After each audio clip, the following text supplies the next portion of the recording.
The tragic downfall of Simon says. अगर तुम Simon के चैनल पर जाओगे तब तुम नोटिस करोगे कि साइमन की वीडियोस पर अब उतने व्यूज नहीं आ रहे हैं जितने एक टाइम पर आते थे। साइमन के मंथली व्यूज लिटरली सनरेबी से भी कम है और सनरेबी को साइमन ने ही शाउट आउट दिया था। तो आखिर क्या वो साइमन सेज के चैनल के साथ? आखिर जिस क्रिएटर की एक टाइम पर इतनी एक्टिव ऑडियंस थी, आखिर उस ऑडियंस ने साइमन को देखना क्यों छोड़ दिया? साइमन के डाउनफॉल का पहला रीजन उसके ग्रोथ के रीजन में ही छिपा हुआ है। बहुत ज्यादा चांसेस है कि तुमने साइमन को पहली बार किसी कंट्रोवर्सी की वजह से डिस्कवर किया होगा, चाहे वो प्यूडीपाई वर्सेस टी सीरीज हो, अमित भड़ाना रोस्ट या फिर कोई और कंट्रोवर्सी। तुम्हारी और मेरी तरफ बहुत से लोगों ने साइमन को किसी कंट्रोवर्सी की वजह से ही डिस्कवर किया था। नाउ द थिंग इज, इन सारे ड्रामा की वजह से लोगों ने साइमन को सब्सक्राइब तो कर दिया, लेकिन उसमें से बहुत से लोग बस उस कंट्रोवर्सी में इंटरेस्टेड थे, जिसकी वजह से साइमन के चैनल पर बहुत ज्यादा डेड ऑडियंस जमा हो गई। और कुछ ऑडियंस जो एक्टिव थी भी, वो बस साइमन को कंट्रोवर्सीज और ड्रामा करते हुए देखना चाहती थी, जो कि साइमन ने करना कम कर दिया, जिसकी वजह से उसके कुछ व्यूज डाउन हो गए। नाउ नेक्स्ट रीजन, 2020 से पहले साइमन के चैनल की एक यूएसपी थी कि वो ऐसे ओपिनियन देता था जो उस समय के हिसाब से मेनस्ट्रीम ओपिनियन से अलग होती थी या फिर फ्रेश होती थी, क्योंकि उस समय मोस्ट ऑफ द क्रिएटर्स वही करते थे जो मेनस्ट्रीम ऑडियंस चाहती थी, भले ही वो उससे कितना ही डिसएग्री करे।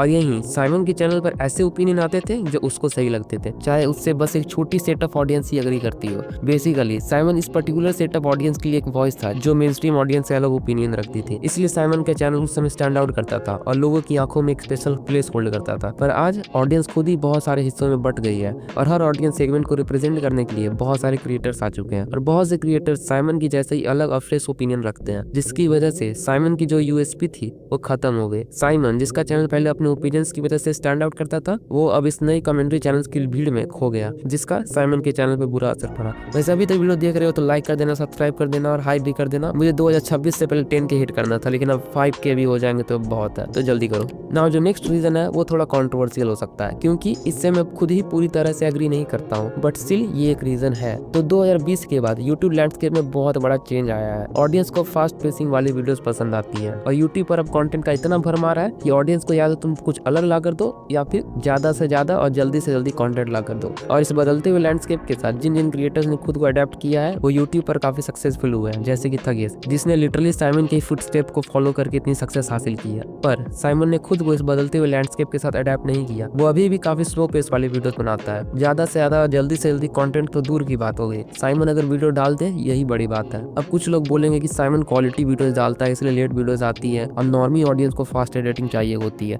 हमें तो स्लो पेसिंग ही पसंद है। I kind of agree with you, इसलिए मैंने शुरू में बोला कि मैं इससे पूरी तरीके से अग्री नहीं करता हूँ, बट स्टिल स्लो पेसिंग का नुकसान तो हुआ है साइमन को, क्योंकि मोस्ट ऑफ द लोगों का अटेंशन स्पैन बहुत कम हो चुका है, उन्हें फास्ट वीडियोस ही चाहिए होती है। और बात रही लो अपलोड फ्रीक्वेंसी की, इसे हम डिटेल में अगले पॉइंट में समझेंगे। साइमन की लो अपलोड फ्रीक्वेंसी की वजह से उसे जो नुकसान होता है ना, उसे समझने के लिए बस ये लाइन ही काफी है, out of sight out of mind. Simon अपने चैनल पर इतनी कम वीडियो डालता है कि उसकी ऑडियंस उसको भूल जाती है और आफ्टर सम टाइम उन्हें फर्क भी नहीं पड़ता है कि साइमन अपलोड करे या ना करे। पर भाई आशीष भुवन कैरी भी तो लेट अपलोड करते हैं, क्या उन पर अप्लाई नहीं होता है ये out of sight out of mind? देखो तुम यहाँ पर दो चीजें कह सकते हो, पहला कि ये लोग इसके एक्सेप्शन है क्योंकि ये इतने ऊपर पहुंच चुके हैं कि लोग कुछ भी वो इन्हें देखेंगे ये, और दूसरा कि ये लोग कोई एक्सेप्शन नहीं है क्योंकि they are never out of sight. भले ये लोग अपने चैनल पर वीडियोस अपलोड ना करें, लेकिन ये तुम्हें कहीं ना कहीं दिख ही जाएंगे। बीबी तुम्हें किसी वेब सीरीज में दिख जाएगा, कैरी तुम्हें अपने गेमिंग चैनल पर दिख जाएगा, आशीष तुम्हें न्यूयॉर मैन के चैनल पर दिख जाएगा। वहीं पर अगर हम कंपैरिजन करें अमित भड़ाना के एग्जांपल से, तो अमित भड़ाना हमें जल्दी कहीं नहीं दिखता है, जिसकी वजह से he is out of sight out of mind, इसीलिए उसके व्यूज डाउन भी चल रहे हैं। और यही चीज साइमन के साथ हो रही है। साइमन लोगों को इतना कम दिखता है कि लोग उसके ही सबरेडिट में उसके बारे में बात नहीं करते हैं, और जब वो वीडियो अपलोड भी करता है लोगों को कोई फर्क नहीं पड़ता है। मुझे लगता है साइमन को भी एक सेकंड चैनल खोल लेना चाहिए जहाँ पर उसे लो एफर्ट कंटेंट डालना चाहिए, जैसा कि थगेस ने किया, तब शायद ये वाली प्रॉब्लम सॉल्व हो जाए। वरना पता चला मुझे अपने फॉरगॉटन यूट्यूबर वाली सीरीज के अगले पार्ट में साइमन को ही डालना पड़ गया। वैसे अगर तुमने वो सीरीज नहीं देखी है तो यहाँ क्लिक करके देख सकते हो। बाकी लाइक कर देना, सब्सक्राइब कर देना और हाइप भी कर देना। बाय